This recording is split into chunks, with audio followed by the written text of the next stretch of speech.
Good morning. The news is coming from Jakarta.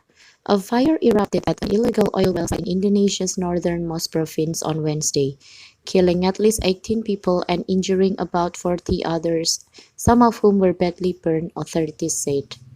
The fire broke out around 1:30 a.m. at a backyard well in a village in Aceh province, on the northern tip of Sumatra Island, according to the National Disaster Management Agency. Authorities were still trying to determine what had caused the fire.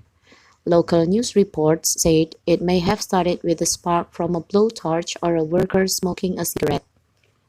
Television news footage and photos showed flames rising at least 10 meters into the air in the farming village of Pasir Putih in East Aceh district, which is about 600 kilometers northwest of the Indonesian capital, Jakarta. Villagers had gathered at the well shortly after midnight, carrying buckets, jars, and barrels in hopes of collecting crude oil after being told about a massive spill there, according to the disaster agency.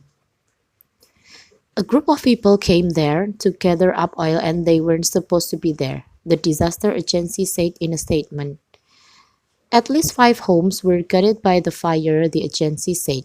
Firefighters and other emergency personnel, along with villagers, were still trying to contain the blaze on Wednesday evening.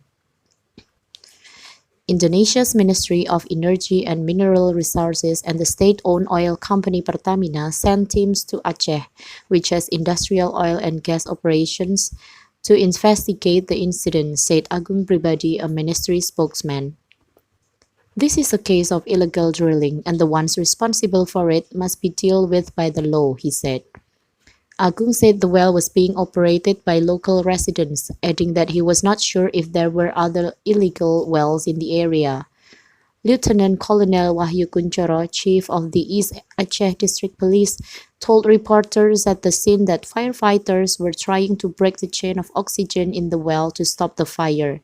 He confirmed the well operation was illegal, but he said many villagers depended on it for their livelihood.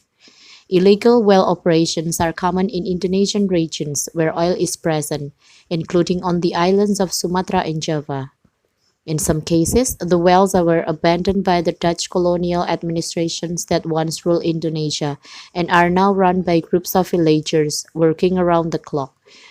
Oil doesn't come up to the surface easily in these old wells, so they try to pump it up manually, then try to separate the oil by distillation in barrels.